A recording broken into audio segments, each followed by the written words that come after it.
भोगवती नगर की राजधानी में खुशियों का मेला लगा हुआ था। चारों ओर रंग बिरंगे झंडे लहरा रहे थे और हवा में मिठाई की खुशबू फैली हुई थी। महल के ऊंचे शिखरों पर सोने का जल चमक रहा था, मानो सूरज भी इस शुभ अवसर का साक्षी बनने को लालायित हो। राजा रूपसेन का विवाह मगध देश की सुंदर राजकुमारी चंद्रावती से होने जा रहा था। हजारों दीपों की रोशनी से जगमगाते महल के वातावरण में शहनाई की मधुर धुन गूंज रही थी। राजा रूपसेन आभूषणों से लादे घोड़े पर सवार होकर बारात लेकर निकले। रास्ते में जगह जगह उनका स्वागत किया गया। नगरवासी फूल बरसा रहे थे और ढोल ताशों की धमक से पूरा वातावरण उत्सवमय हो उठा था। मगध देश की राजधानी भी खुशियों से सराबोर थी। राजकुमारी चंद्रावती 16 श्रृंगार से सजकर अपने कक्ष में बैठी थी। उनके चेहरे पर विवाह की लाज और हर्ष का भाव स्पष्ट झलक रहा था। जयमाल की रस्म के बाद राजकुमारी चंद्रावती राजा रूपसेन के साथ भोगवती नगर के लिए रवाना हो गई। दोनों राज्यों के बीच के रास्ते को फूलों से सजाया गया था। रास्ते में गांवों के लोग राजकुमारी का स्वागत कर रहे थे। रानी चंद्रावती मुस्कुराकर उनका अभिवादन स्वीकार कर रही थी। यात्रा के दौरान उनकी साथ में एक सुंदर मैना भी थी, जिसका नाम मदन मंजरी था। भोगवती नगर पहुंचने पर रानी चंद्रावती का राजसी स्वागत किया गया।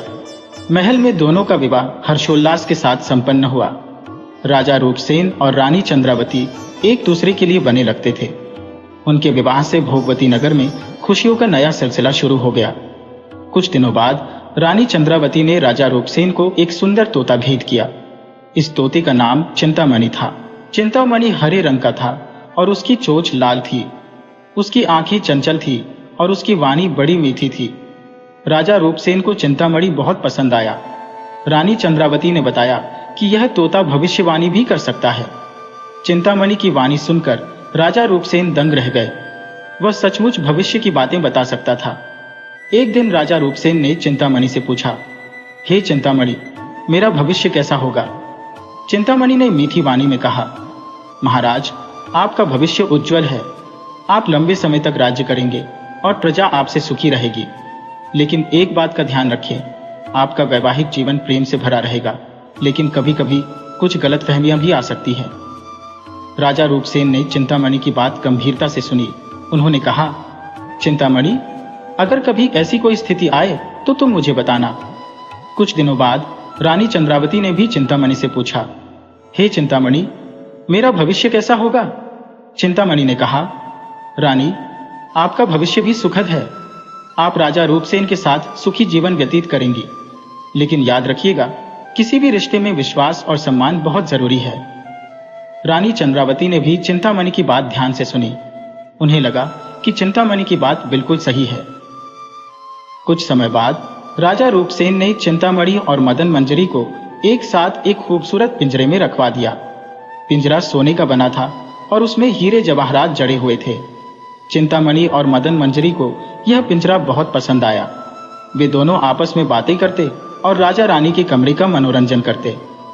एक दिन राजा रूपसेन और रानी चंद्रावती शतरंज खेल रहे थे। चिंतामणि और मदन मंजरी पिंजरे में बैठकर उन्हें देख रहे थे। तभी किसी बात पर उनकी बहस छिड़ गई। देखो रानी, चिंतामणि ने कहा, ये स्त्रियां बड़े लालची होते हैं। वे हमेशा अपने मतलब के बारे में ही सोचते हैं।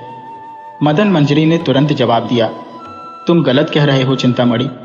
पुरुष ही ज्यादा लालची होती है। वे हमेशा गहनों और धन दौलत के पीछे भागती रहती है। उनकी यह बहस बढ़ती गई। चिंतामणि ने कहा, यह सच है कि कुछ पुरुष लालची होते हैं, लेकिन सब नहीं। इस दुनिया में कई ईमानदार और दयालु पुरुष भी हैं। मदन मंजरी ने कहा, ठीक है, लेकिन पुरुष धोखेबाज भी होते हैं। वे प्यार का नाटक करते हैं और फिर धोखा दे देते हैं। चिंतामणि ने जवाब दिया, मैं मानता हूं कि कुछ पुरुष ऐसे होते हैं, लेकिन सभी नहीं। इस दुनिया में कई वफादार और त्यागी पुरुष भी हैं।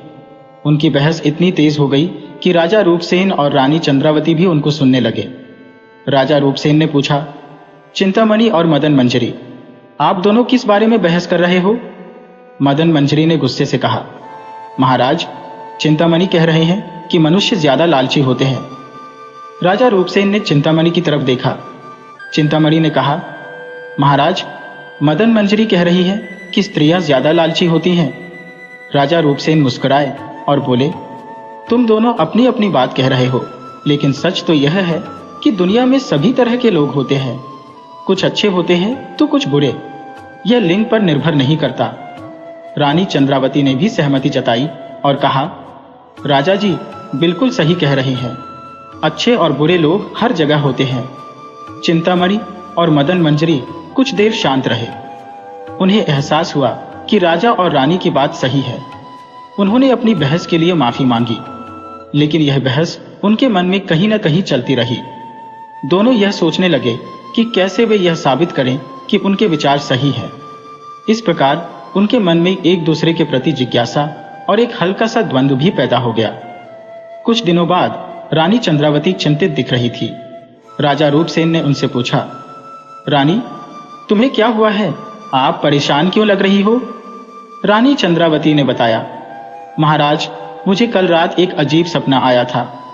राजा रूपसेन ने पूछा, वह कैसा सपना था? रानी चंद्रावती ने कहा, सपने में मैंने देखा कि मदन मंजरी बहुत दुखी है। वह मुझसे कह रही थी कि पुरुष बड़े धोखेबाज होते हैं। वे प्यार का नाटक करते हैं और फिर स्त्रियों को ठग लेते हैं। राजा रूपसेन ने रानी को समझाया, रानी सपने का कोई भरोसा नहीं होता। शायद मदन मंजरी चिंतामणि के साथ बहस के बाद परेशान है, इसलिए उसने आपको यह सपना दिखाया होगा। लेकिन रानी चंद्रावती को राजा की बात से पूरी तरह संतुष्टि नहीं हुई। उनकी जिज्ञासा बढ़ गई कि क्या सचमुच पुरुष स्त्रियों के साथ धोखा करते हैं। दूसरे दिन रानी चंद्रावती ने मदन मंजरी को अपने पास बुलाया। मदन मंजरी रानी के कंधे पर बैठ गई। रानी ने पूछा, मदन मंजरी कल रात तुम चिंतित क्यों लग रही थी?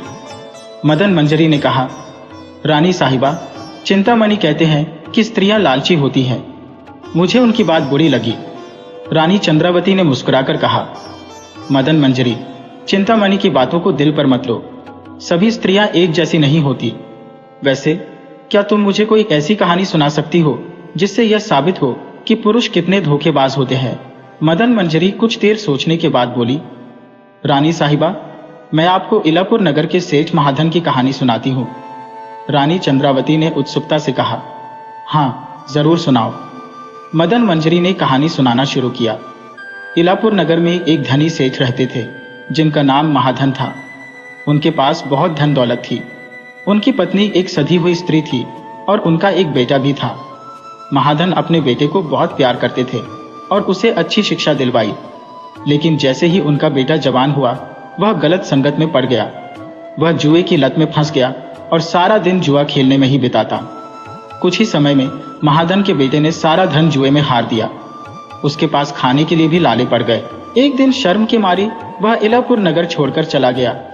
कई दिनों की यात्रा के बाद वह चंद्रपुरी नाम के नगर में पहुंचा।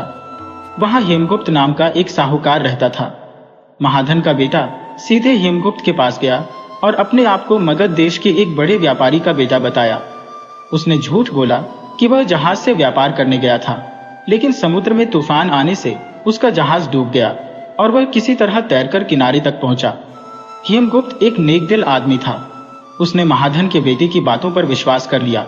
उसने उसे अपने घर में रहने का प्रस्ताव दिया। कुछ दिनों बाद हेमगुप्त ने अपनी बेटी रत्नावती का विवाह महाधन के बेटे के साथ कर दिया। रत्नावती एक सुंदर और सीधी सादी लड़की थी। शादी के बाद वे दोनों साथ रहने लगे। हेमगुप्त ने उन्हें रहने के लिए एक अच्छा सा घर भी दिया।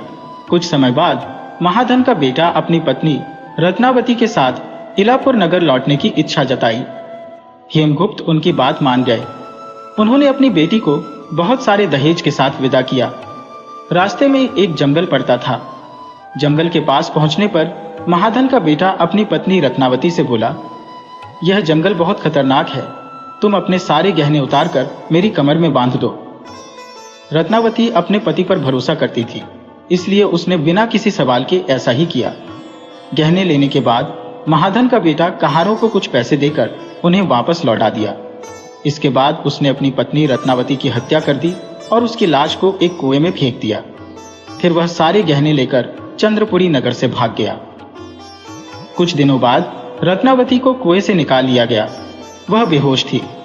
होश आने पर उसने अपने माता पिता को सारी कहानी सुनाई। उसके माता पिता बहुत दुखी हुए। उन्होंने अपनी बेटी को दिलासा दिया और कहा कि उसका पति जरूर लौट कर आएगा। इधर महाधन का बेटा चंद्रपुरी नगर पहुंचा। जुए की लत उसके पीछे पड़ी थी। उसने सारे गहने जुए में हार दिए। जब उसके पास कुछ नहीं बचा तो उसने एक और झूठ बोलने का फैसला किया। उसने बताया कि उसके यहाँ लड़का पैदा हुआ है और वह उसे देखने के लिए इलापुर नगर गया था। उसके ससुराल में उसकी पत्नी रत्नावती के लापता होने की खबर पहले ही पहुंच चुकी थी, लेकिन वे यह नहीं जानते थे कि रत्नावती की हत्या कर दी गई है। इसलिए जब महाधन का बेटा वहां पहुंचा तो उसकी सास को लगा कि शायद रत्नावती किसी कारण से मायके चली गई है। महाधन का बेटा कुछ दिनों तक अपने ससुराल में रहा। रात के समय जब उसकी सास सो गई तो उसने चुपके से रत्नावती के कमरे में रखी हुई उसकी सारी चीजें चुरा ली। इसके बाद वह फिर से चंद्रपुरी नगर भाग गया। कुछ समय बाद रत्नावती अपने माता पिता के घर लौट आई। उसने बताया कि रास्ते में डाकुओं ने उस पर हमला कर दिया और उसके गहने छीन लिए। उसके माता पिता उसे देखकर बहुत खुश हुए। मदन मंजरी ने कहानी सुनाते हुए कहा, रानी साहिबा, आपने देखा पुरुष कितने धोखेबाज होते हैं। महाधन का बेटा अपनी पत्नी के साथ कितना क्रूरतापूर्वक व्यवहार करता है। रानी चंद्रावती मदन मंजरी की कहानी सुनकर स्तब्ध रह गईं। उनकी आंखों में आंसू आ गए। उन्हें रत्नावती की दशा पर तरस आया। उन्होंने कहा, मदन मंजरी, यह तो बहुत ही दुखद कहानी है। वाकई में कुछ पुरुष बहुत क्रूर होते हैं। मदन मंजरी ने कहा, रानी साहिबा, यह सिर्फ एक कहानी नहीं है। ऐसी घटनाएं असल जिंदगी में भी होती है। पुरुष प्यार का नाटक करके स्त्रियों को फंसा लेते हैं और फिर उन्हें धोखा दे देते हैं। लेकिन रानी चंद्रावती को पूरी तरह यकीन नहीं हुआ। उन्हें लगा कि शायद दुनिया में सभी पुरुष ऐसे नहीं होते होंगे। उनके मन में एक जिज्ञासा पैदा हो गई कि क्या सचमुच स्त्रियां भी ऐसी ही होती हैं? क्या वे भी प्यार का नाटक करके पुरुषों को धोखा देती हैं? दूसरे दिन रानी चंद्रावती ने चिंतामणि को अपने पास बुलाया। चिंतामणि रानी के कंधे पर बैठ गया। रानी ने पूछा, चिंतामणि, कल रात मदन मंजरी ने मुझे एक कहानी सुनाई। उस कहानी में एक पुरुष ने अपनी पत्नी के साथ बहुत बुरा व्यवहार किया। चिंतामणि ने कहा, रानी साहिबा, यह सच है कि दुनिया में कुछ बुरे लोग होते हैं, लेकिन सभी पुरुष ऐसे नहीं होते। इस दुनिया में कई ईमानदार और वफादार पुरुष भी हैं। रानी चंद्रावती ने कहा, मैं यह मानती हूं, लेकिन क्या स्त्रियां कभी धोखा नहीं देती? क्या वे हमेशा सच्चा प्यार करती है? चिंतामणि ने कुछ देर सोचने के बाद कहा, रानी साहिबा, मैं आपको कंचनपुर नामक नगर के सेठ सागर दत्त की कहानी सुनाता हूं। रानी चंद्रावती ने उत्सुकता से कहा, हां, जरूर सुनाओ। चिंतामणि ने कहानी सुनाना शुरू किया।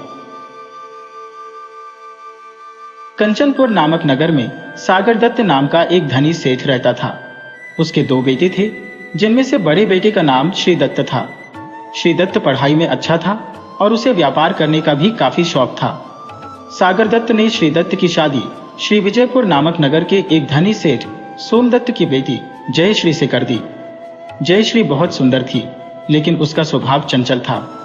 शादी के बाद श्रीदत्त व्यापार के लिए परदेश चला गया। वह कई देशों की यात्रा करता था और अपने व्यापार को बढ़ाता था। वह जयश्री को नियमित रूप से पत्र लिखता था और उन्हें उपहार भी भेजता था। जयश्री भी श्रीदत्त को जवाबी पत्र लिखती थी। कुछ समय बाद जयश्री को अकेलापन महसूस होने लगा। वह दिन भर अकेले महल में रहती थी। उनकी सहेली सुशीला अक्सर उनसे मिलने आती थी। जयश्री और सुशीला दोनों बचपन की सहेलियां थी। एक दिन सुशीला ने जयश्री को विजय नामक युवक से मिलवाया। विजय सुशीला का रिश्तेदार था। वह रूपवान और मीठी वाणी बोलने वाला युवक था। जयश्री को विजय से पहली नजर में ही प्यार हो गया। वे दोनों अक्सर छुप छुप कर मिलने लगे। रात के समय जब सागर दत्त सो जाते थे, तब जयश्री अपनी सहेली सुशीला के घर चली जाती थी और वहां विजय से मिलती थी। सुबह होने से पहले ही वह वापस महल लौट आती थी। इस तरह कई महीने बीत गए। एक दिन श्रीदत्त व्यापार करके वापस कंचनपुर लौट आए। जयश्री उनके आने से बहुत घबरा गई। उन्हें डर था कि श्रीदत्त को उनके गुप्त संबंधों का पता चल जाएगा। श्रीदत्त लंबी यात्रा से थके हुए थे। रात को सोने से पहले उन्होंने जयश्री से बातचीत करनी चाहिए, लेकिन जयश्री ने थकान का बहाना बनाकर बात करने से इनकार कर दिया। रात के समय जब श्रीदत्त सो गए तो जयश्री हमेशा की तरह सुशीला के घर चली गई। उस रात विजय के घर पर जश्न का माहौल था। विजय के एक मित्र का विवाह था और जयश्री को भी उस समारोह में शामिल होने के लिए बुलाया गया था। जश्न के दौरान जयश्री ने काफी शराब पी ली। देर रात जब वे सुशीला के साथ महल लौट रही थी तो रास्ते में एक सांप निकल आया। जयश्री चीख पड़ी और सहम के मारे जमीन पर गिर गई। सांप ने उन्हें डस लिया। सुशीला घबरा गई। उन्हें समझ नहीं आ रहा था कि वह क्या करे। तभी वहां कुछ लोग आ गए। उन्होंने देखा कि जयश्री को सांप ने डस लिया है। उन्होंने जल्दी से जयश्री को उठाकर पास के वैद्य के पास ले गए, लेकिन वैद्य जयश्री को बचा नहीं सका। सुबह होते होते जयश्री की मृत्यु हो गई। जब सुशीला ने सागर दत्त और श्री दत्त को जयश्री की मृत्यु का समाचार दिया तो वे दोनों गहरे सदमे में चले गए। श्री दत्त तो अपनी पत्नी की मौत का कारण ही नहीं समझ पाए। उन्होंने सुशीला से पूछा कि आखिर रात को जयश्री कहाँ थी। सुशीला घबरा गई। उन्हें डर था कि अगर उन्होंने सच बताया तो उन्हें भी फंसाया जा सकता है। सुशीला ने झूठ बोल दिया कि श्रीदत्त के परदेश रहने के दौरान जयश्री को अकेलापन बहुत खलता था। इससे वे मानसिक रूप से परेशान रहती थी। इसी तनाव के कारण उनकी मृत्यु हो गई। श्रीदत्त अपनी पत्नी की मौत के लिए खुद को ही दोष देने लगे। उन्होंने सोचा कि शायद उन्हें जयश्री को अकेला नहीं छोड़ना चाहिए था। कुछ दिनों बाद विजय को भी जयश्री की मौत का पता चल गया। उसे बड़ा दुख हुआ। वह जयश्री से सच्चा प्यार करता था, लेकिन अब जयश्री चली गई थी और उनका प्यार भी अधूरा रह गया था। कुछ समय बाद सागर दत्त ने श्रीदत्त की दूसरी शादी कर दी। श्रीदत्त खुश थे कि अब उनकी जिंदगी में एक बार फिर से खुशियां लौट आईं, लेकिन जयश्री की मौत का गम उनके दिल में कहीं न कहीं बना ही रहा। कहानी सुनाते हुए चिंतामणि ने कहा, रानी साहिबा, आपने देखा, स्त्रियां भी कभी कभी धोखा देती है। जयश्री ने अपने पति श्रीदत्त के साथ विश्वासघात किया। रानी चंद्रावती चिंतामणि की कहानी सुनकर स्तब्ध थी। उनकी आंखों में आंसू आ गए। जयश्री की मौत और श्रीदत्त के दुख से उनका दिल भर आया। उन्होंने कहा, चिंतामणि, यह भी बहुत ही दुखद कहानी है। वाकई में कुछ स्त्रियां भी गलत रास्ते पर चली जाती है, लेकिन रानी को मदन मंजरी की कहानी और चिंतामणि की कहानी में कुछ खटका लगा। ऐसा लगा कि दोनों कहानियां सिर्फ एक पक्ष को ही उजागर कर रही है। शायद इन कहानियों के पीछे कोई और भी कारण हो सकता था। कुछ देर सोचने के बाद रानी चंद्रावती ने पूछा, चिंतामणि, क्या आपको पता है कि जयश्री ने श्रीदत्त को धोखा क्यों दिया? क्या वह उससे प्यार नहीं करती थी? चिंतामणि ने कहा, रानी साहिबा, मुझे इस बारे में कोई जानकारी नहीं है।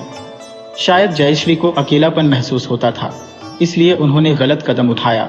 रानी चंद्रावती ने फिर पूछा, और मदन मंजरी की कहानी में क्या आप जानते हैं कि रत्नावती के पति ने उसका इतना बुरा हाल क्यों किया? चिंतामणि ने जवाब दिया, रानी साहिबा, मुझे यह भी नहीं पता।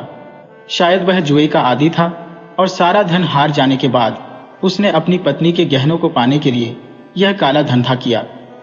रानी चंद्रावती ने कहा, मुझे लगता है कि हर कहानी के दो पहलू होते हैं। शायद इन कहानियों में भी कुछ ऐसा हुआ होगा जिसके बारे में हमें नहीं मालूम। चिंतामणि ने सोच समझकर कहा, रानी साहिबा, आपकी बात सच है। हो सकता है कि इन कहानियों के पीछे कोई और कारण हो। रानी चंद्रावती ने मुस्कुराकर कहा, देखो चिंतामणि, इसीलिए मैं कहती हूँ कि स्त्री और पुरुष दोनों ही अच्छे और बुरे हो सकते हैं। यह लिंग पर निर्भर नहीं करता। जरूरी है कि दोनों में आपस में प्यार, विश्वास और सम्मान हो, तभी एक सुखी वैवाहिक जीवन संभव है। चिंतामणि ने रानी चंद्रावती की बातों पर गौर किया। उन्हें एहसास हुआ कि रानी की बात सच है। उन्होंने अपनी गलती का एहसास किया और कहा, रानी साहिबा, आप बिल्कुल सही कह रही हैं। अपनी बहस में हमने सिर्फ एक ही पक्ष को देखा। मदन मंजरी, जो पिंजरे में रानी की बातें सुन रही थी, उसने भी कहा, मुझे भी अपनी गलती का एहसास हुआ है। रानी साहिबा, आपका शुक्रिया कि आपने हमें यह समझाया। इस तरह राजा रूपसेन और रानी चंद्रावती की समझदारी से चिंतामणि और मदन मंजरी की बहस खत्म हो गई। दोनों ने अब यह समझ लिया कि स्त्री और पुरुष दोनों ही समान हैं। दोनों को आपसी प्रेम, विश्वास और सम्मान से अपना जीवन सुखी बनाना चाहिए। कुछ समय बीत गया। रानी चंद्रावती और राजा रूपसेन खुशी से अपना वैवाहिक जीवन बिता रहे थे। उनके बीच आपसी प्रेम और सम्मान था। चिंतामणि और मदन मंजरी भी अब आपस में नहीं लड़ते थे। वे अक्सर एक दूसरे के साथ बातें करते और राजा रानी का मनोरंजन करते। एक दिन रानी चंद्रावती चिंतित दिख रही थी। राजा रूपसेन ने उनसे पूछा, रानी, तुम्हें क्या हुआ है? तुम फिर से परेशान क्यों लग रही हो? रानी चंद्रावती ने बताया, महाराज, कल रात मैंने एक अजीब सपना देखा था। राजा रूपसेन ने पूछा, वह कैसा सपना था? रानी चंद्रावती ने कहा, सपने में मैंने देखा कि राज्य में अकाल पड़ गया है, खाने के लिए अनाज नहीं मिल रहा है और लोग भूख से मर रहे हैं। राजा रूपसेन ने रानी को समझाया, रानी, सपने का कोई भरोसा नहीं होता। शायद किसी बात की चिंता के कारण तुमने यह सपना देखा होगा। लेकिन रानी चंद्रावती को राजा की बात से पूरी तरह संतुष्टि नहीं हुई। उनकी चिंता बढ़ गई। उन्होंने सोचा कि क्या सचमुच राज्य में कोई संकट आने वाला है। उसी दिन दरबार में राजा रूपसेन को खबर मिली कि पड़ोसी राज्य मृगपुरी में युद्ध छिड़ गया है। मृगपुरी का राजा युद्ध में हार गया है और अब वह भोगवती राज्य पर हमला करने की तैयारी कर रहा है। यह खबर सुनकर राजा रूपसेन भी चिंतित हो गए। उन्होंने अपने मंत्रियों के साथ सलाह मशविरा की। मंत्रियों ने सुझाव दिया कि वे मृगपुरी के राजा के साथ संधि करने की कोशिश करें। युद्ध किसी समस्या का समाधान नहीं है। राजा रूपसेन ने अपने दूतों को मृगपुरी के राजा के पास संधि प्रस्ताव लेकर भेजा, लेकिन मृगपुरी का राजा घमंडी स्वभाव का था। उसने संधि प्रस्ताव ठुकरा दिया और भोगवती राज्य पर चढ़ाई करने की घोषणा कर दी। मृगपुरी के हमले की तैयारी की खबर पूरे राज्य में फैल गई। लोग डरने लगे। रानी चंद्रावती का सपना उन्हें सही साबित होता हुआ नजर आ रहा था। उन्होंने राजा रूपसेन से पूछा, महाराज, युद्ध से कैसे बचा जा सकता है?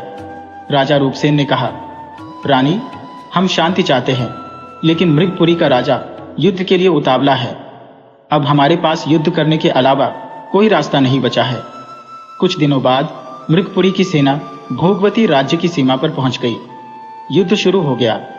भोगवती राज्य की सेना कम थी, लेकिन उनका हौसला ऊंचा था। राजा रूपसेन खुद सेना का नेतृत्व कर रहे थे। युद्ध कई दिनों तक चला। दोनों तरफ से काफी हताहत हुई। रानी चंद्रावती महल में युद्ध की खबरों का इंतजार कर रही थी। चिंतामणि और मदन मंजरी उन्हें दिलासा दे रही थी। एक दिन युद्ध से एक सैनिक घायल अवस्था में महल पहुंचा। उसने रानी चंद्रावती को बताया कि राजा रूपसेन युद्ध में वीरतापूर्वक लड़े, लेकिन दुश्मन की सेना ज्यादा ताकतवर थी। राजा रूपसेन को युद्ध में कैद कर लिया गया है। यह खबर सुनकर रानी चंद्रावती बेहोश हो गईं। उन्हें होश आने पर महल में कोहराम मच गया। मंत्रियों ने आपस में विचार विमर्श किया। उन्होंने फैसला किया कि मृगपुरी के राजा के साथ संधि करके राजा रूपसेन को रिहा कराया जाए। दूसरी तरफ मृगपुरी का राजा जीत से मगरूर हो गया था। उसने भोगवती राज्य को अपने राज्य में मिलाने का फैसला किया। उसने भोगवती राज्य को संधि का प्रस्ताव दिया, लेकिन शर्त यह रखी कि रानी चंद्रावती को उसे सौंप दिया जाए। मंत्रियों ने रानी चंद्रावती को यह शर्त बताई। रानी चंद्रावती ने कहा, मैं मृगपुरी के राजा के पास नहीं जाऊंगी, मैं अपने पति के साथ ही रहूंगी। लेकिन रानी जानती थी कि अगर उन्होंने मृगपुरी के राजा के पास जाने से इनकार कर दिया तो भोगवती राज्य के लोगों को और परेशानी का सामना करना पड़ेगा। उन्होंने अपने देशवासियों के हित को ध्यान में रखते हुए एक कठिन फैसला लिया। उन्होंने मंत्रियों से कहा, मैं मृगपुरी के राजा के पास जाने के लिए तैयार हूं, लेकिन इससे पहले आप लोग राजा रूपसेन को वापस लाने की व्यवस्था करिए। मंत्रियों ने रानी की बात मान ली। उन्होंने मृगपुरी के राजा के पास संदेश भेजा कि रानी चंद्रावती उनके पास आने के लिए तैयार है, लेकिन पहले उन्हें राजा रूपसेन को रिहा करना होगा। मृगपुरी का राजा रानी चंद्रावती को अपने पास पाने के लालच में आ गया। उसने राजा रूपसेन को रिहा करने का वादा किया। कुछ दिनों बाद भारी मन से रानी चंद्रावती को मृगपुरी के लिए रवाना कर दिया गया। चिंतामणि और मदन मंजरी भी रानी के साथ गईं। रास्ते भर रानी चंद्रावती बहुत दुखी थी। उन्हें नहीं पता था कि उनका भविष्य क्या होगा। क्या वे कभी राजा रूपसेन से मिल पाएंगी? रानी चंद्रावती भारी मन से मृगपुरी की ओर जा रही थी। चिंतामणि और मदन मंजरी उनके साथ पिंजरे में बंद थी। रास्ते भर सैनिकों का पहरा था। रानी को मृगपुरी के राजा के किले में ले जाया गया। वहां उन्हें एक छोटे से कमरे में कैद कर दिया गया। कुछ दिनों तक रानी चंद्रावती को राजा रूपसेन से मिलने की अनुमति नहीं दी गई। उन्हें चिंता हो रही थी कि उनका क्या होगा। एक दिन मृगपुरी का राजा रानी चंद्रावती के कमरे में आया। रानी को उम्मीद थी कि शायद राजा उन्हें रिहा करने की बात करेगा, लेकिन मृगपुरी का राजा उन्हें रानी के रूप में स्वीकार करने के लिए तैयार नहीं था। मृगपुरी का राजा बोला, रानी चंद्रावती, तुम बहुत सुंदर हो। मैं चाहता हूं कि तुम मेरी रानी बनो।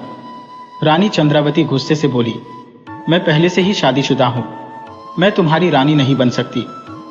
मृगपुरी का राजा क्रोधित हो गया। उसने कहा, अगर तुम मेरी रानी नहीं बनोगी तो तुम्हें यहां कैद रहना पड़ेगा। मैं तुम्हें कभी रिहा नहीं करूंगा। रानी चंद्रावती डरी हुई, लेकिन उन्होंने हार नहीं मानी। उन्होंने दृढ़ता से कहा, मैं तुम्हारे सामने झुकने वाली नहीं हूं। तुम मुझे चाहे जितने समय तक कैद में रखो, मैं तुम्हारी रानी नहीं बनूंगी। यह सुनकर मृगपुरी का राजा चला गया। रानी चंद्रावती निराश हो गई। उन्होंने चिंतामणि और मदन मंजरी से कहा, मुझे नहीं लगता कि मैं यहां से कभी बाहर निकल पाऊंगी। चिंतामणि ने रानी को दिलासा दिया, रानी साहिबा, आप हिम्मत मत खोइए, हम किसी न किसी तरह आपको यहां से निकालने का रास्ता जरूर खोज लेंगे। मदन मंजरी ने भी कहा, हाँ रानी साहिबा, चिंतामणि सही कह रही है, हम आपकी मदद करेंगी। कुछ दिन ऐसे ही बीत गए। रानी चंद्रावती निराश थी। उन्हें राजा रूपसेन की बहुत याद आ रही थी। एक रात रानी सो नहीं रही। वे सोच रही थी कि उन्हें कैसे मृगपुरी से भागना चाहिए। तभी उन्हें कमरे के बाहर किसी के आने की आहट सुनाई दी। रानी चंद्रावती चौकन्नी हो गई। उन्होंने धीरे से चिंतामणि और मदन मंजरी को जगाया। कमरे के बाहर सन्नाटा था। रानी सांसें रोके हुए यह जानने की कोशिश कर रही थी कि आखिर आवाज कहां से आई थी। कुछ ही देर में कमरे का दरवाजा धीरे से खुला। रानी यह देखकर और भी सतर्क हो गई। उन्हें यकीन नहीं हो रहा था कि आखिर रात के इस समय दरवाजा कौन खोल रहा है। साये में छिपकर एक व्यक्ति कमरे के अंदर आया। रानी ने देखा कि वह एक बूढ़ा सैनिक है। उसके चेहरे पर सहानुभूति झलक रही थी। बूढ़े सैनिक ने धीमी आवाज में कहा, रानी चंद्रावती, क्या आप वही हैं? रानी ने भी धीमी आवाज में जवाब दिया, हाँ मैं रानी चंद्रावती हूँ। आप कौन हैं और यहाँ कैसे आई हैं? बूढ़े सैनिक ने कहा, मैं मृगपुरी का ही रहने वाला हूँ। मेरा नाम जयंत है। मैं राजा के अत्याचारों से बहुत दुखी हूँ।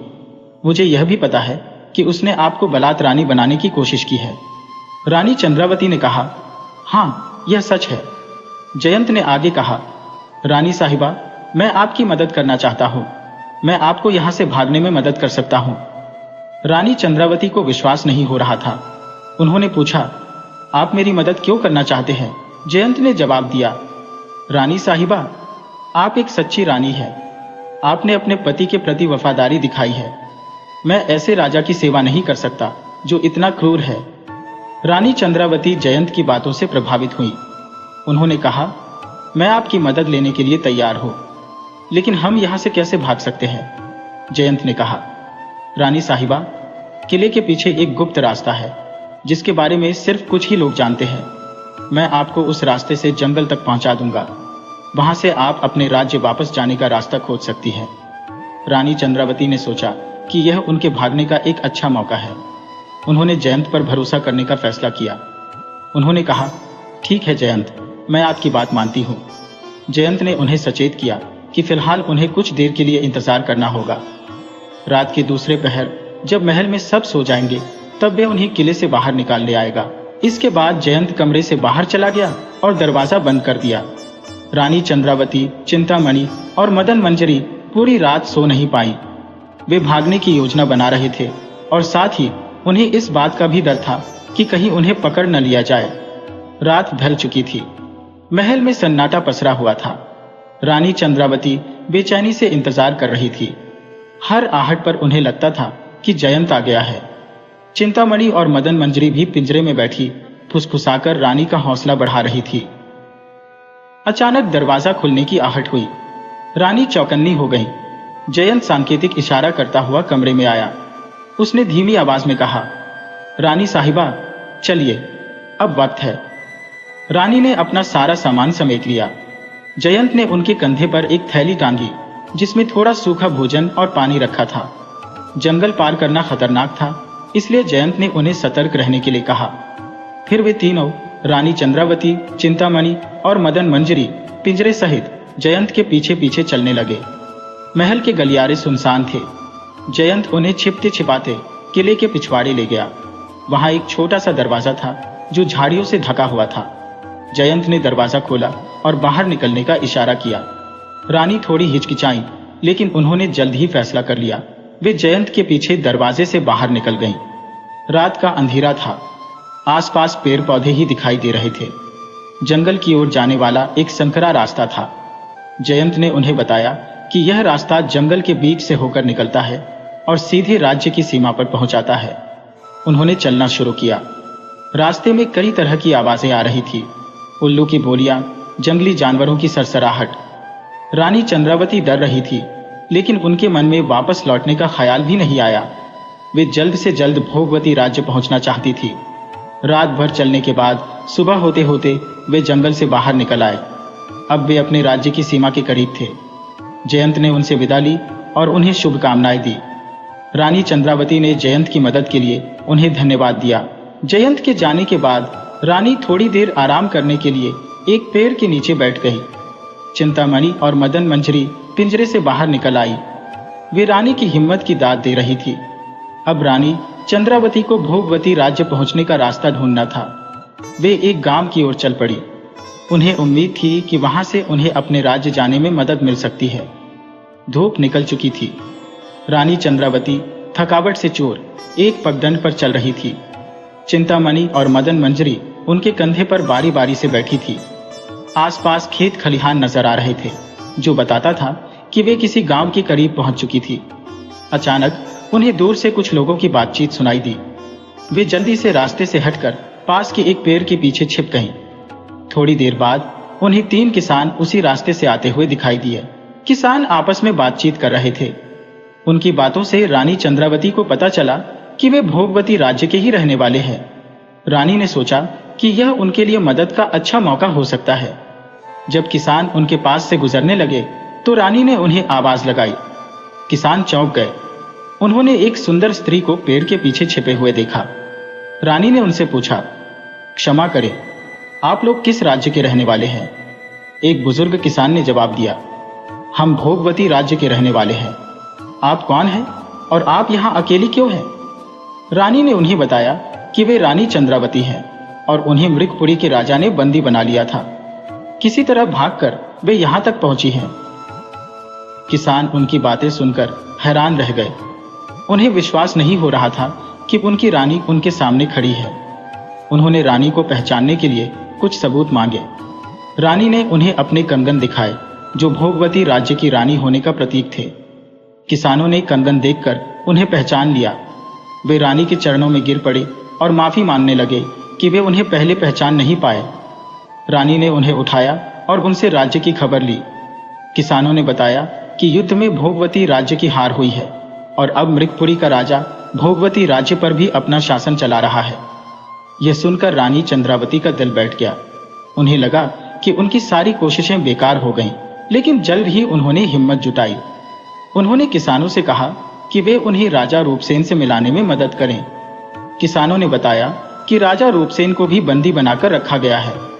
वे उन्हें एक गुप्त स्थान पर ले गए, जहां युद्ध हारने के बाद भोगवती राज्य के कुछ वफादार सैनिक छिपकर रह रहे थे।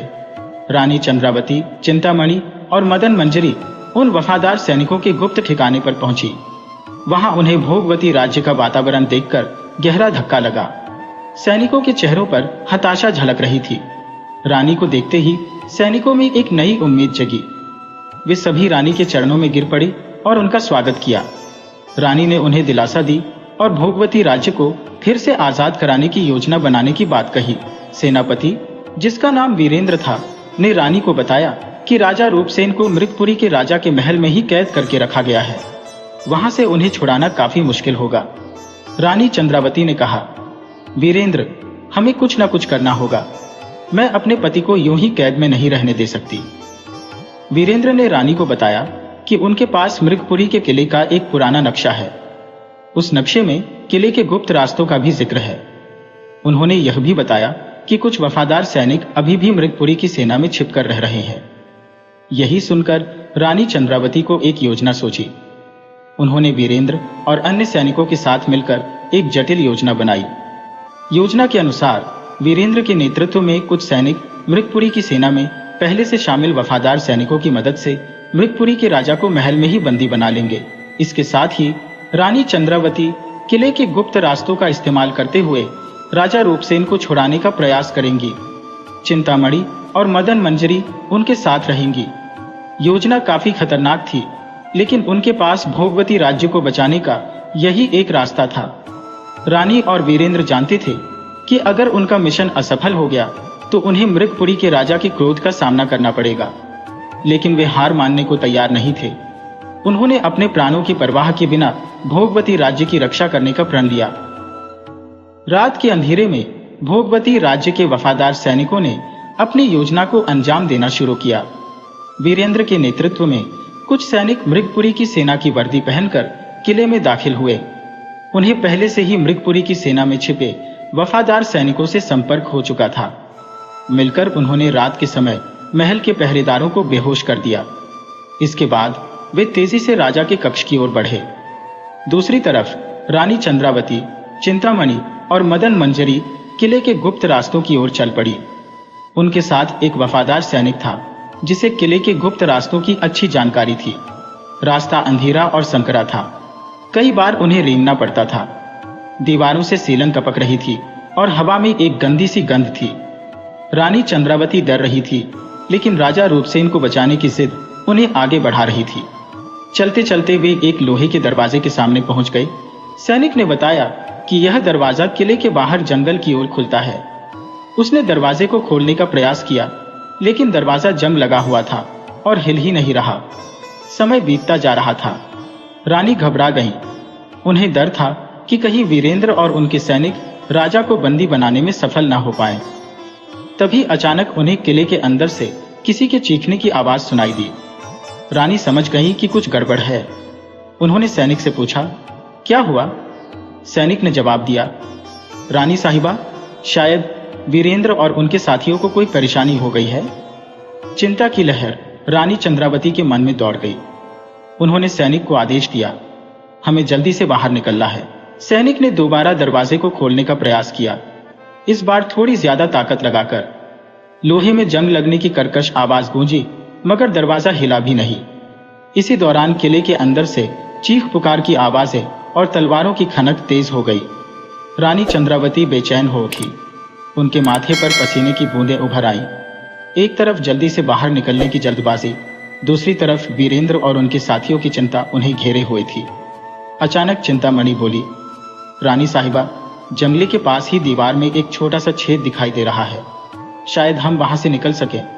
उम्मीद की एक किरण रानी के मन में जगी। उन्होंने सैनिक को आदेश दिया, देखो तो, क्या हम उस छेद से निकल सकते हैं? सैनिक दीवार के पास गया और छेद का निरीक्षण किया। छेद वाकई बहुत छोटा था। मुश्किल से एक दुबला पतला इंसान ही उससे निकल सकता था। सैनिक ने रानी की ओर देखा और कहा, रानी साहिबा, आप और शायद तोता निकल सकता है, लेकिन मैना के लिए मुश्किल होगा। मदन मंजरी, जो अब तक शांत बैठी थी, बोली, आप लोग पहले निकल जाइए, मैं बाद में किसी तरह निकल लूंगी। रानी चंद्रावती को यह मंजूर नहीं था। उन्होंने कहा, नहीं मदन मंजरी, हम सब साथ निकलेंगे। इसी उधेड़बुन में समय बीत रहा था। किले के अंदर से चीख पुकार की आवाजें कम होने लगी, लेकिन सन्नाटा भी नहीं पधारा था। एक अजीब सी तनाव हवा में व्याप्त थी। तभी उन्हें किले के बाहर से किसी के आने की आहट सुनाई दी। सैनिक चौकन्ना हो गया। उसने फुसफुसाते हुए कहा, शायद मृगपुरी के सैनिक हैं। रानी चंद्रावती का दिल धक से बैठ गया। किले के बाहर मृगपुरी के सैनिकों का होना उनकी योजना के नाकाम होने का संकेत दे रहा था। उनके दिमाग में बिजली की तरह कई सवाल कौंधने लगे। क्या वीरेंद्र और उनके साथी पकड़े गए? क्या मृगपुरी का राजा उन्हें बंदी बनाने में सफल हो गया? उन्होंने सैनिक को आदेश दिया, जल्दी से छिप जाओ। वे तीनों जल्दबाजी में दीवार के एक कोने में दुबक गए। चिंतामणि अपने पंजे से सैनिक का मुंह दबाए हुए थी, ताकि उसकी कोई भी आवाज बाहर न निकल पाए। कुछ ही देर में भारी कदमों की आहट तेज होने लगी। मशालों की रोशनी दीवार के पास तक आ गई। रानी चंद्रावती दीवार में बने छोटे से छेद से बाहर झांकने की कोशिश कर रही थी। उनकी सांसें थम सी गईं। उन्होंने देखा कि मृगपुरी के सैनिक 4 लोगों को बंदी बनाकर ले जा रहे थे। आगे चल रहे सैनिक से दूसरे सैनिक बात कर रहा था। ये वही लोग हैं जिन्होंने राजा को बंदी बनाने की कोशिश की थी। यह सुनकर रानी चंद्रावती का दिमाग सुन्न हो गया। उनकी सारी योजना विफल हो चुकी थी। वीरेंद्र और उनके साथी पकड़े गए थे। अब उन्हें क्या करना चाहिए? इस असमंजस में फंसी हुई रानी को आगे का रास्ता सूझ ही नहीं रहा था। तभी चिंतामणि ने धीमी आवाज में कहा, रानी साहिबा, हमें यहां से निकलना होगा। ये सैनिक हमें भी पकड़ लेंगे। रानी ने सिर हिलाया और मदन मंजरी से फुसफुसाकर पूछा, क्या तुम उस छेद से निकल सकती हो? मदन मंजरी ने थोड़ा हिचकिचाते हुए जवाब दिया, शायद हाँ, लेकिन थोड़ी मुश्किल होगी। रानी ने इंतजार नहीं करना चाहा। उन्होंने सैनिक को आदेश दिया, आप पहले निकल जाइए, हम दोनों चिड़ियों के साथ पीछे से आएंगी। सैनिक ने एक बार फिर छेद को देखा और फिर जल्दी से उसमें घुसने का प्रयास किया। कुछ देर में वह छेद के दूसरी तरफ जंगल में जा गिरा। रानी चंद्रावती ने चिंतामणि को अपने कंधे पर बैठाया और मदन मंजरी को अपने पल्लू में समेट लिया। उन्होंने गहरी सांस ली और छेद की तरफ बढ़ी। छेद वाकई बहुत छोटा था। रानी को अपने शरीर को सिकोड़कर उसमें घुसना पड़ा। रास्ते में कई बार उनके कपड़े दीवार के नुकीले किनारों से रगड़े, जिससे उन्हें हल्का दर्द हुआ, लेकिन रानी ने हिम्मत नहीं हारी। धीरे धीरे करके वे छेद से बाहर निकलने में सफल रही। मदन मंजरी उनके पीछे पीछे कुछ मुश्किल से निकली। जंगल में पहुंचकर उन्होंने राहत की सांस ली। अब उनके सामने सबसे बड़ी चुनौती थी वीरेंद्र और उनके साथियों को बचाना और भोगवती राज्य को फिर से आजाद कराना। रानी चंद्रावती जानती थी कि यह काम आसान नहीं होगा, लेकिन वे हार मानने वाली नहीं थी। उनके दिल में एक ज्वाला जल रही थी, अपने पति और अपने राज्य को वापस पाने की ज्वाला।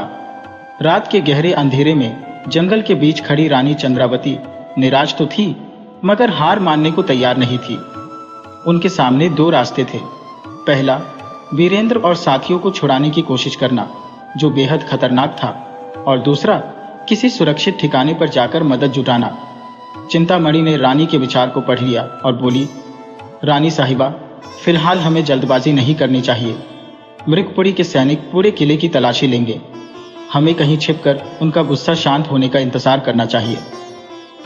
रानी चंद्रावती जानती थी कि चिंतामणि सही कह रही है। जल्दबाजी में कोई गलत फैसला लेना उनके लिए नुकसानदेह हो सकता है। उन्होंने चिंतामणि की बात मानते हुए जंगल में ही एक घने पेड़ के नीचे शरण ली। कुछ देर बाद उन्हें किले की दिशा से मशालों की रोशनी कम होने लगी। इससे उन्हें लगा कि शायद मृगपुरी के सैनिकों ने किले की तलाशी पूरी कर ली है। रात भर वे पेड़ के नीचे ही छिपी रही। जंगल की आवाजें उन्हें डराती रही, लेकिन अपने राज्य और पति की फिक्र ने उन्हें सोने नहीं दिया। सुबह होते ही रानी चंद्रावती ने अगले कदम के बारे में सोचना शुरू किया। उन्हें पता था कि भोगवती राज्य के कुछ वफादार सैनिक अभी भी जंगलों में छिपे हुए हैं। उन्हें उन सैनिकों से संपर्क करना था, लेकिन सवाल यह था कि वे उन सैनिकों को कैसे ढूंढें। रानी ने सोचा कि शायद कोई गडरिया या लकड़हारा जंगल के रास्तों से परिचित हो सकता है। इसी उम्मीद में वे जंगल से बाहर निकलने का फैसला किया। जंगल के बाहर एक छोटा सा गांव दिखाई दिया। रानी को थोड़ा डर था, लेकिन उनके पास कोई और रास्ता नहीं था। गांव में पहुंचकर उन्होंने एक बूढ़े लकड़हारे को देखा, जो जंगल से लकड़ी काटकर ला रहा था। रानी ने उस लकड़हारे से पूछा कि क्या वह भोगवती राज्य के वफादार सैनिकों के बारे में कुछ जानता है। लकड़हारा चौंक गया। उसने रानी को ध्यान से देखा और फिर धीमी आवाज में पूछा, आप कौन है? रानी चंद्रावती ने इधर उधर देखा और फिर लकड़हारे के पास थोड़ा झुककर कहा, मैं रानी चंद्रावती हूं। लकड़हारा उनकी बात सुनकर दंग रह गया। उसने झुककर रानी को राज सम्मान दिया और कहा, रानी साहिबा, आप जीवित हैं। ये कैसी बात हुई? सभी को लगा कि आपको मृगपुरी के राजा ने कैद कर लिया है। रानी ने सिर हिलाया और संक्षेप में जेल से भागने की कहानी सुनाई। फिर उन्होंने पूछा, क्या तुम जानते हो कि भोगवती राज्य के वफादार सैनिक कहाँ छिपे हुए हैं? लकड़हारे ने जवाब दिया, रानी साहिबा, जंगल के उस ओर पहाड़ों के पास वे सैनिक छिपकर रह रहे हैं। उनका नेता वीरेंद्र सिंह है। रानी को यह सुनकर थोड़ी राहत मिली। उन्होंने लकड़हारे से जंगल का रास्ता पूछा और उसे किसी को भी उनके बारे में बताने से मना किया। लकड़हारे ने रानी को रास्ता बताने का वादा किया और कहा कि वह किसी को भी उनके बारे में नहीं बताएगा। रानी चंद्रावती, चिंतामणि और मदन मंजरी लकड़हारे के बताए रास्ते पर चल पड़ी। जंगल का रास्ता कठिन था, लेकिन रानी के हौसले बुलंद थे। उनके मन में अपने राज्य और पति को वापस पाने की ज्वाला तेज हो रही थी। पहाड़ों की तलहटी छूती जंगल की पगडंडी पर रानी चंद्रावती, चिंतामणि और मदन मंजरी चल रही थी। धूप पैरों के झुरमुट से छनकर जमीन पर धब्बे बना रही थी। दूर से चिड़ियों की चहचहाहट और जंगली जानवरों की गुर्राने की आवाजें आ रही थी। रास्ता कठिन था। कांटेदार झाड़ियां उनके कपड़ों को अटका रही थी और जमीन पर बिखरे हुए पत्थर उनके पैरों में चुभ रहे थे। लेकिन रानी चंद्रावती बिना रुके चलती रही। उनके माथे पर पसीने की बूंदें जम चुकी थी, पर उनके इरादे पक्के थे।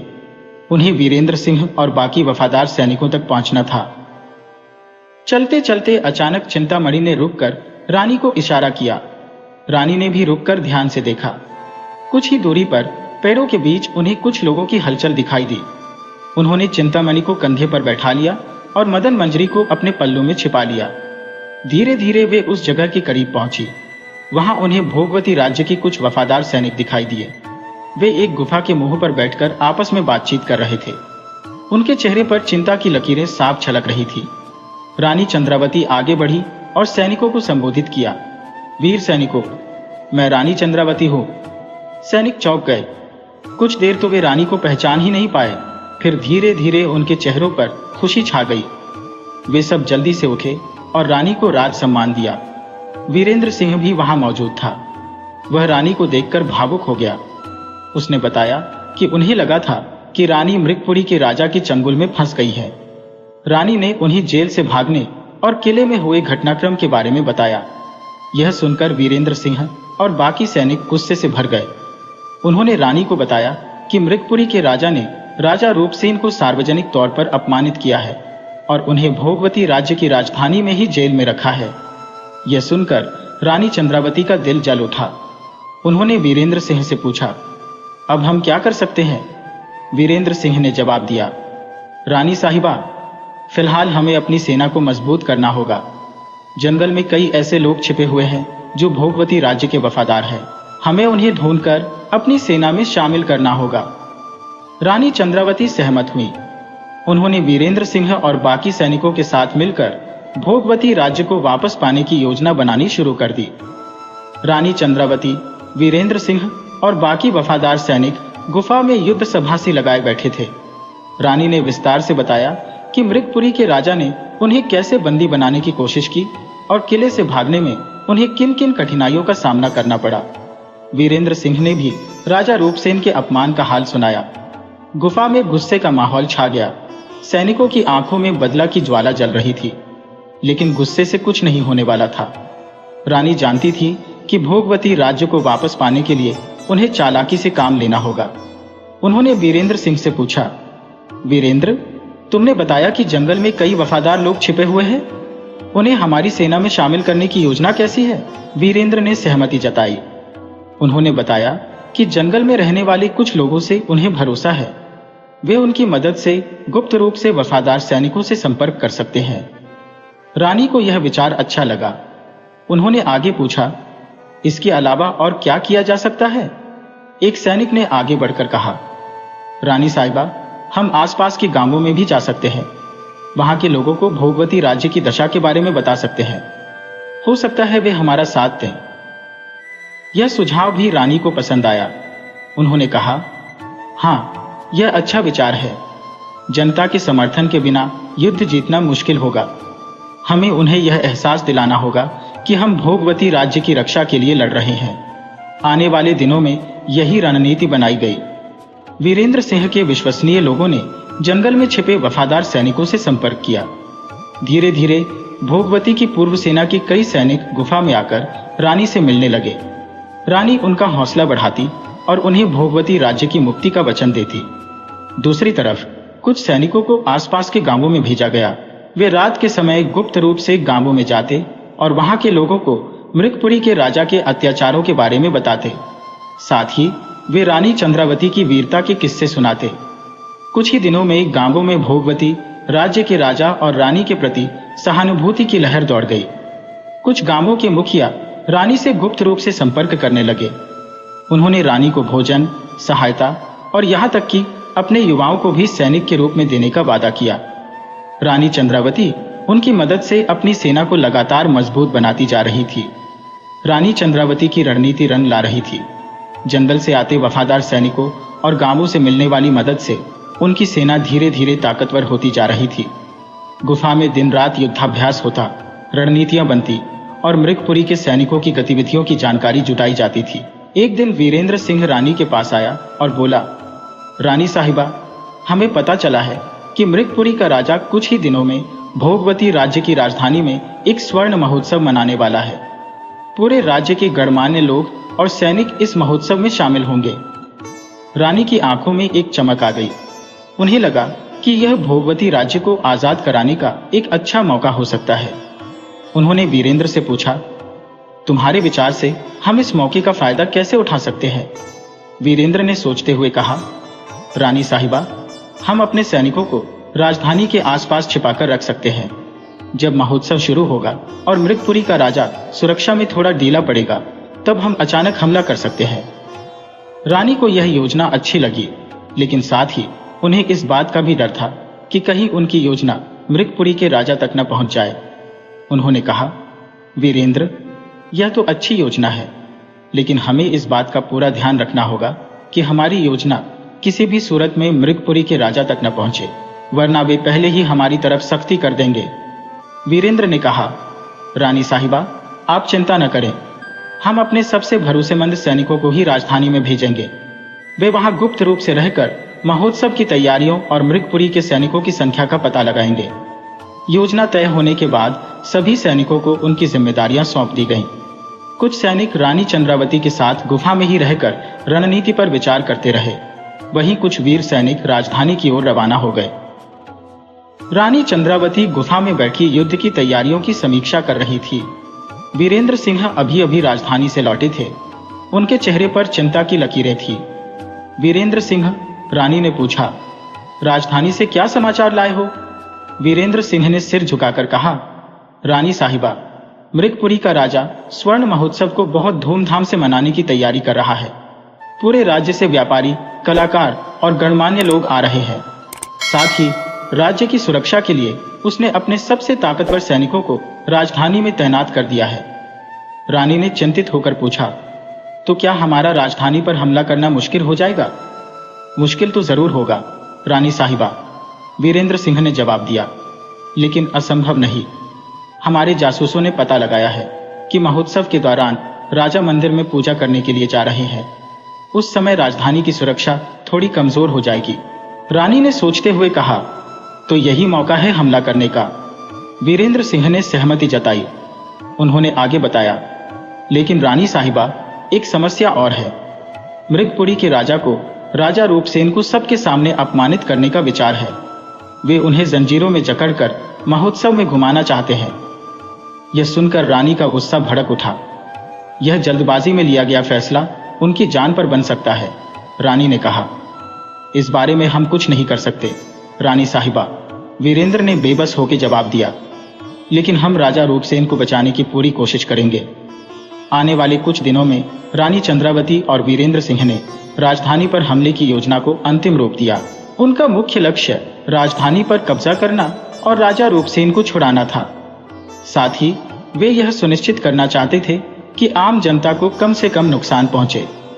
योजना के मुताबिक रानी चंद्रावती अपने सैनिकों के साथ जंगल से निकलकर महोत्सव वाले दिन राजधानी के बाहर छिप जाएंगी। वहीं दूसरी तरफ वीरेंद्र सिंह के नेतृत्व में कुछ सैनिक पहले ही राजधानी में घुसपैठ कर चुके थे। वे महोत्सव के दिन राजा रूपसेन को जेल से छुड़ाने का प्रयास करेंगे। उत्सव का दिन आ गया। राजधानी में चारों तरफ खुशी का माहौल था, मगर रानी चंद्रावती और उनके वीर सैनिकों के दिलों में गुस्सा और ज्वाला दहक रही थी। वीरेंद्र सिंह के नेतृत्व में कुछ सैनिक पहले ही राजधानी में। ड्राफ्ट एक उत्सव का दिन आ गया। राजधानी में चारों तरफ खुशी का माहौल था, मगर रानी चंद्रावती और उनके वीर सैनिकों के दिलों में गुस्सा और ज्वाला दहक रही थी। वीरेंद्र सिंह के नेतृत्व में कुछ सैनिक पहले ही राजधानी में छिपकर रह रहे थे। महोत्सव की धूमधाम शुरू होते ही उन्होंने जेल पर धावा बोल दिया। जेल के पहरेदारों को चकमा देकर वे राजा रूपसेन को जेल से मुक्त कराने में सफल रहे। इसी दौरान रानी चंद्रावती भी अपने सैनिकों के साथ राजधानी में दाखिल हुई। उन्होंने पहले से चिन्हित जगहों पर अचानक हमला कर दिया। मृगपुरी के सैनिक अचानक हुए इस हमले के लिए तैयार नहीं थे। रानी चंद्रावती की सेना ने तेजी से राजधानी पर अपना कब्जा जमा लिया।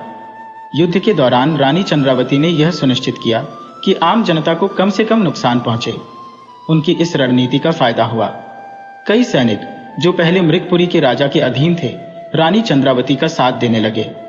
युद्ध के दौरान ही रानी चंद्रावती और वीरेंद्र सिंह को पता चला कि मृगपुरी का राजा रूपसेन को जंजीरों में जकड़कर जुलूस निकालने की तैयारी कर रहा था।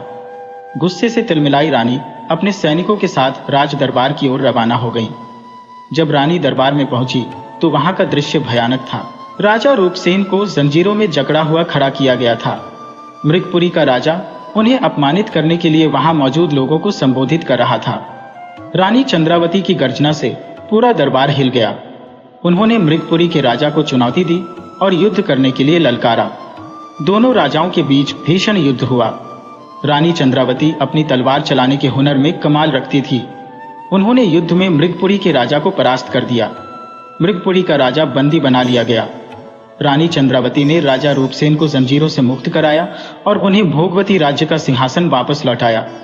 भोगवती राज्य के लोग खुशी से झूम उठे। रानी चंद्रावती और राजा रूपसेन का राज्याभिषेक धूमधाम से हुआ। रानी चंद्रावती अपनी वीरता और सूझबूझ से न सिर्फ अपने पति को छुड़ा पाई, बल्कि भोगवती राज्य की आजादी भी वापस ले आई। उनकी कहानी पूरे राज्य में प्रसिद्ध हो गई और उन्हें वीरांगना रानी चंद्रावती के नाम से जाना जाने लगा। उत्सव का दिन आ गया। राजधानी में चारों तरफ खुशी का माहौल था, मगर रानी चंद्रावती और उनके वीर सैनिकों के दिलों में गुस्सा और ज्वाला दहक रही थी। वीरेंद्र सिंह के नेतृत्व में कुछ सैनिक पहले ही राजधानी में छिपकर रह रहे थे। महोत्सव की धूमधाम शुरू होते ही उन्होंने जेल पर धावा बोल दिया। जेल के पहरेदारों को चकमा देकर वे राजा रूपसेन को जेल से मुक्त कराने में सफल रहे। इसी दौरान रानी चंद्रावती भी अपने सैनिकों के साथ राजधानी में दाखिल हुई। उन्होंने पहले से चिन्हित जगहों पर अचानक हमला कर दिया। मृगपुरी के सैनिक अचानक हुए इस हमले के लिए तैयार नहीं थे। रानी चंद्रावती की सेना ने तेजी से राजधानी पर अपना कब्जा जमा लिया। युद्ध के दौरान रानी चंद्रावती ने यह सुनिश्चित किया कि आम जनता को कम से कम नुकसान पहुंचे। उनकी इस रणनीति का फायदा हुआ। कई सैनिक जो पहले मृगपुरी के राजा के अधीन थे, रानी चंद्रावती का साथ देने लगे। युद्ध के दौरान ही रानी चंद्रावती और वीरेंद्र सिंह को पता चला कि मृगपुरी का राजा रूपसेन को जंजीरों में जकड़कर जुलूस निकालने की तैयारी कर रहा था। गुस्से से तिलमिलाई रानी अपने सैनिकों के साथ राज दरबार की ओर रवाना हो गईं। जब रानी दरबार में पहुंची तो वहां का दृश्य भयानक था। राजा रूपसेन को जंजीरों में जकड़ा हुआ खड़ा किया गया था। मृगपुरी का राजा उन्हें अपमानित करने के लिए वहां मौजूद लोगों को संबोधित कर रहा था। रानी चंद्रावती की गर्जना से पूरा दरबार हिल गया। उन्होंने मृगपुरी के राजा को चुनौती दी और युद्ध करने के लिए ललकारा। दोनों राजाओं के बीच भीषण युद्ध हुआ। रानी चंद्रावती अपनी तलवार चलाने के हुनर में कमाल रखती थी। उन्होंने युद्ध में मृगपुरी के राजा को परास्त कर दिया। मृगपुरी का राजा बंदी बना लिया गया। रानी चंद्रावती ने राजा रूपसेन को जंजीरों से मुक्त कराया और उन्हें भोगवती राज्य का सिंहासन वापस लौटाया। भोगवती राज्य के लोग खुशी से झूम उठे। रानी चंद्रावती और राजा रूपसेन का राज्याभिषेक धूमधाम से हुआ। रानी चंद्रावती अपनी वीरता और सूझबूझ से न सिर्फ अपने पति को छुड़ा पाई, बल्कि भोगवती राज्य की आजादी भी वापस ले आई। उनकी कहानी पूरे राज्य में प्रसिद्ध हो गई और उन्हें वीरांगना रानी चंद्रावती के नाम से जाना जाने लगा। वीडियो अच्छी लगी हो तो इसे लाइक करें और ऐसी ही मज़ेदार कहानियों के लिए चैनल को सब्सक्राइब करें और बेल आइकन दबाएं। ज़्यादा से ज़्यादा अपने दोस्तों को शेयर करें। धन्यवाद।